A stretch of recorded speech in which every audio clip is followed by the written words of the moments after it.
Hello friends, my name is Devucha and welcome to my YouTube channel laws of physics.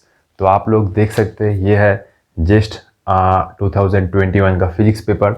और इस paper में मैंने कैसे ऑल इंडिया रैंक 243 लाया था, वो भी मेरे फर्स्ट अटेम्प्ट में। तो वही मैं आज आप लोगों के साथ डिटेल्स में डिस्कस करने जा रहा हूँ कुछ पॉइंट्स के थ्रू। तो चलिए स्टार्ट करते हैं आज का सेशन। सो बेसिकली किसी एग्ज़ाम को क्रैक करने के लिए हमें उस एग्ज़ाम का जो पैटर्न है वो पहले समझना पड़ता है। ठीक है, तो जस्ट एक ऑफलाइन एग्ज़ाम है और एग्ज़ाम हॉल में आपको ओएमआर शीट दिया जाएगा। आपको वो ओएमआर शीट ध्यान से फिलअप करना होगा। और नेट और गेट से जस्ट एग्ज़ाम कैसे डिफरेंट है? नेट और गेट एग्ज़ाम में आप लोग घर से वॉच कैलकुलेटर कुछ नहीं ले जा सकते हैं, लेकिन जस्ट एग्ज़ाम में आप लोगों को घर से ही वॉच कैलकुलेटर ले जाना होगा, क्योंकि कैलकुलेटर के बिना आप लोग लेंथी कैलकुलेशन नहीं कर सकते और वो भी बहुत ही टाइम कंज्यूमिंग होगा अगर आप लोग कैलकुलेटर नहीं ले जा रहे हो। ठीक है, तो कैलकुलेटर और घड़ी घर से ही ले जाना है। ठीक है, और ओएमआर शीट को भी ध्यान से फिलअप करना है। तो एक बार देख लेते हैं कि जेस्ट एग्ज़ाम का पैटर्न क्या है। जेस्ट का जो एग्ज़ाम है फिजिक्स में, उसमें 3 सेक्शन आता है, पार्ट ए, पार्ट बी और पार्ट सी। ठीक है, पार्ट ए में 25 क्वेश्चन रहता है। हर एक क्वेश्चन के लिए 1 मार्क है और अगर नेगेटिव होता है तो -1/3 मार्क। और पार्ट बी में रहता है 15 क्वेश्चन, हर एक क्वेश्चन के लिए 3 मार्क है और अगर नेगेटिव होता है तो -1 मार्क। और पार्ट सी में रहता है 10 क्वेश्चन, हर एक क्वेश्चन के लिए 3 मार्क और इस सेक्शन में नेगेटिव मार्किंग नहीं है। ठीक है, तो टोटल मार्क हुआ पार्ट ए में 25, पार्ट बी में 45 और पार्ट सी में टोटल हुआ 30। तो इस पेपर का जो टोटल मार्क्स आ रहा है वो 100 है। पार्ट सी में नेगेटिव मार्किंग नहीं है। और पार्ट सी में एक चीज़ ध्यान में रखना है, अगर पार्ट सी का किसी क्वेश्चन में मान लो आपका आंसर आ रहा है 5, ठीक है, तो 5 को ओएमआर शीट में ऐसे फिलअप करना होगा 0005। अगर किसी क्वेश्चन का आंसर आ रहा है 30, तो 30 को ऐसे फिलअप करना होगा 0030। ये बहुत ही ध्यान से फिलअप करना होता है। ठीक है, तो नेक्स्ट हम लोग डिस्कस करेंगे कि how to study properly and revise for this exam. तो किसी भी एग्जाम को क्रैक करने के लिए हमें जो सब लोग बोलते हैं कि सारा टॉपिक पढ़ के जाना है, मैं भी आप लोगों को वही बोलूँगा। जो स्टूडेंट्स ने अभी तक सारा टॉपिक पढ़ लिया है उनके लिए तो कोई प्रॉब्लम का बात नहीं है, और जो स्टूडेंट्स अभी तक नया टॉपिक पढ़ रहे हैं उनसे मेरा एक छोटा सा रिक्वेस्ट है कि आप लोग अभी नया टॉपिक पढ़ना बंद कर दीजिए, क्योंकि ये टाइम नया टॉपिक पढ़ने का नहीं है, ये टाइम है सिंपली प्रैक्टिस करने का। एग्जाम सामने है 13 मार्च को, तो आपने अब तक जो सब टॉपिक पढ़ के रखा है वही टॉपिक को आप लोग बार बार प्रैक्टिस कीजिए। और जेस्ट का जो प्रीवियस ईयर क्वेश्चन है उसको भी आप लोगों को प्रैक्टिस करना होगा रिगोरसली। ठीक है, मैं मान रहा हूँ कि अब पैटर्न चेंज हो रहा है। इस साल जो गेट का एग्ज़ाम हुआ उसका भी पैटर्न चेंज हो रहा है, क्या? क्योंकि पैटर्न मतलब इस बार एमएसक्यू बहुत ज़्यादा था। सीएसआई नेट का भी पेपर बहुत कॉन्सेप्चुअल था, फॉर्मूला बेसिस भी था। ठीक है, तो फॉर्मूला आप लोगों को बहुत प्रैक्टिस करना है। ठीक है, और जेस्ट के पेपर में जो टॉपिक से मैक्सिमम क्वेश्चन आता है वो है mathematical physics, classical mechanics, quantum mechanics, statistical mechanics और इलेक्ट्रोडायनामिक्स। अगर कोई स्टूडेंट ये 5 टॉपिक 100% एफिशिएंसी के साथ पढ़ के जाता है तो उसका रैंक अच्छा आएगा ही आएगा। ठीक है, और एटॉमिक फिजिक्स से मैंने लास्ट टाइम एक क्वेश्चन देखा था, न्यूक्लियर फिजिक्स से उतना क्वेश्चन नहीं आता है। लास्ट बार तो एक भी क्वेश्चन नहीं आया था। सॉलिड स्टेट फिजिक्स से भी मैंने शायद एक भी क्वेश्चन नहीं देखा था, और इलेक्ट्रॉनिक्स से मैंने 2 क्वेश्चन देखा था और वो 2 क्वेश्चन मैंने एक ही क्वेश्चन सॉल्व किया था। ठीक है, और आप लोगों को जब प्रैक्टिस कर रहे हैं तो स्टॉप वॉच चालू करके प्रैक्टिस कीजिए। मान लो कि मैं 5 प्रॉब्लम 20 मिनट्स में सॉल्व करूंगा। ठीक है, तो ऐसे एक टाइम सेट करके प्रैक्टिस कीजिए। ऐसा नहीं कि 5 प्रॉब्लम आप लोग 1 घंटा में सॉल्व कर रहे हैं, उससे कोई फायदा भी नहीं होगा। ठीक है, तो स्टॉप वॉच चालू करके प्रैक्टिस कीजिए, उससे आप लोगों का स्पीड भी बढ़ेगा और एफिशिएंसी भी आएगा। ठीक है, तो ऑफलाइन एग्जाम को क्रैक करने के लिए आप लोगों को कैसे मॉक टेस्ट देना होगा? मेरे हिसाब से ऑफलाइन एग्जाम को क्रैक करने के लिए ऑनलाइन एग्जाम दे के कुछ भी फायदा नहीं है। ठीक है, हर एक का डिफरेंट ओपिनियन है, लेकिन मैंने ऑफलाइन एग्जाम को क्रैक करने के लिए ऑफलाइन ही मॉक टेस्ट दिया था घर में, ठीक है। ऑनलाइन एग्जाम में आप लोग जब कंप्यूटर या लैपटॉप में देते हो तो माउस से अपना ऑप्शन चेंज कर सकते हो बाद में, लेकिन जेस्ट के पेपर में अगर आपने एक बार ओएमआर शीट फिलअप कर दिया किसी भी क्वेश्चन में तो उस क्वेश्चन को बाद में फिर से करेक्ट नहीं कर सकते, क्योंकि व्हाइटनर तो आप लोग नहीं यूज कर सकते। तो कैसे आप लोग घर में मॉक टेस्ट दे सकते हो? सिंपली आप लोग गूगल से ओएमआर शीट डाउनलोड कीजिए, प्रिंट करके ले आए, घर में 10-12 ओएमआर शीट ले आए। तो जब आप लोग प्रैक्टिस कर रहे हैं और मॉक टेस्ट दे रहे हैं तो क्वेश्चन सॉल्व करने के बाद आप लोगों को ओएमआर शीट भी फिलअप करना पड़ेगा। ये एक प्रैक्टिस का पार्ट है। मैंने ऐसे ही किया था ताकि एग्जाम हॉल में जाके कोई भी पैनिक ना हो। मैंने 4-5 ओएमआर शीट फिलअप किया था एग्जाम से पहले, ठीक है। तो ऐसे आप लोगों को घर में मॉक टेस्ट देना होगा ताकि एग्जाम हॉल में जाके कोई परेशानी नहीं हो। तो नेक्स्ट क्वेश्चन है हाउ टू बिल्ड कॉन्फिडेंस।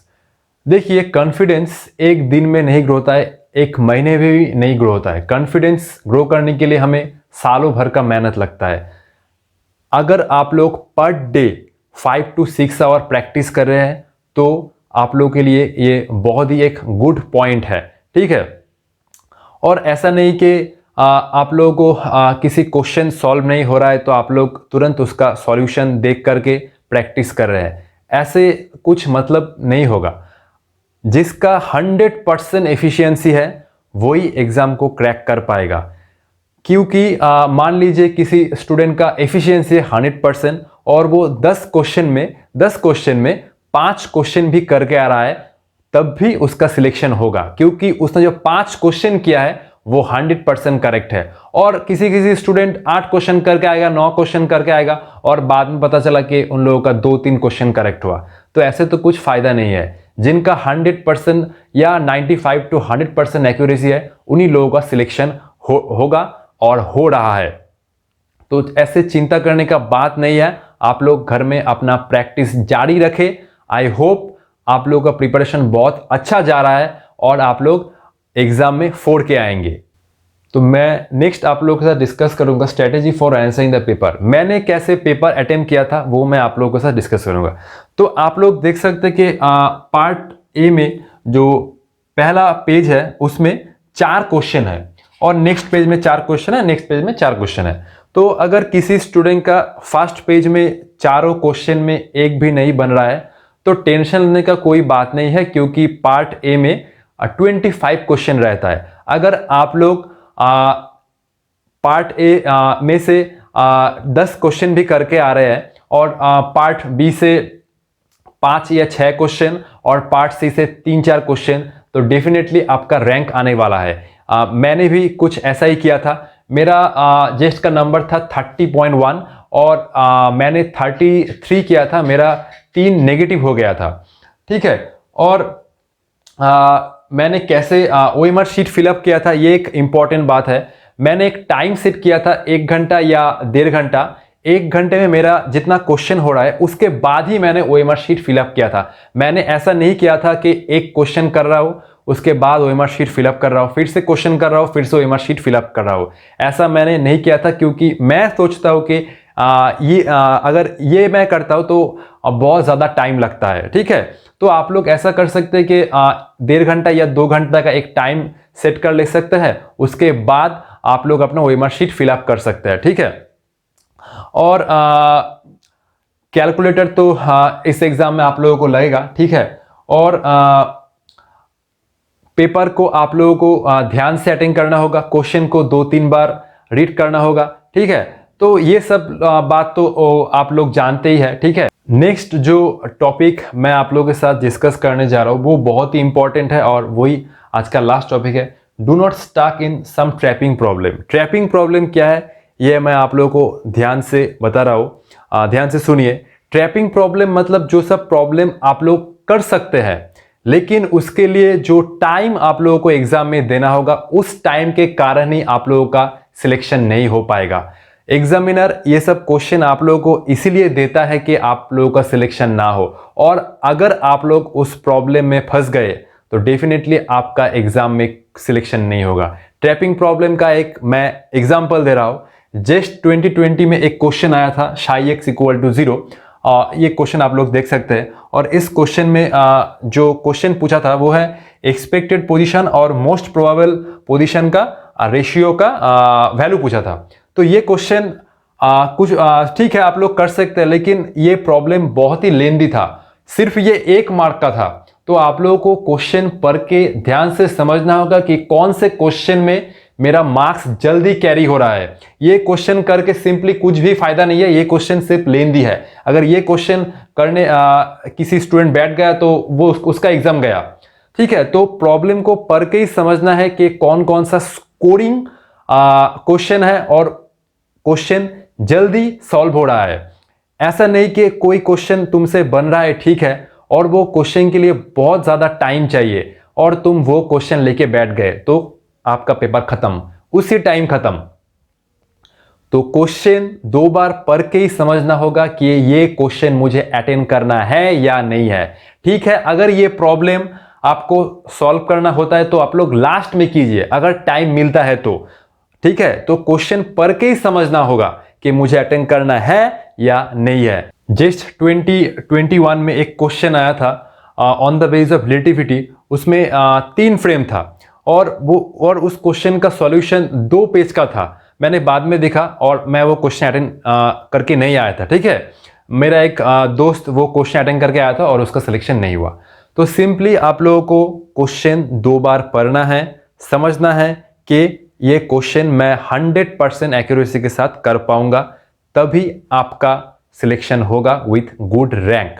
ठीक है, तो ट्रैपिंग प्रॉब्लम में आप लोगों को नहीं फंसना है और आई होप आप लोग अपना प्रिपरेशन बहुत अच्छे तरीके से कर रहे हैं, आप अपना 100% दे रहे हैं। और ठीक है, आज के लिए इतना ही।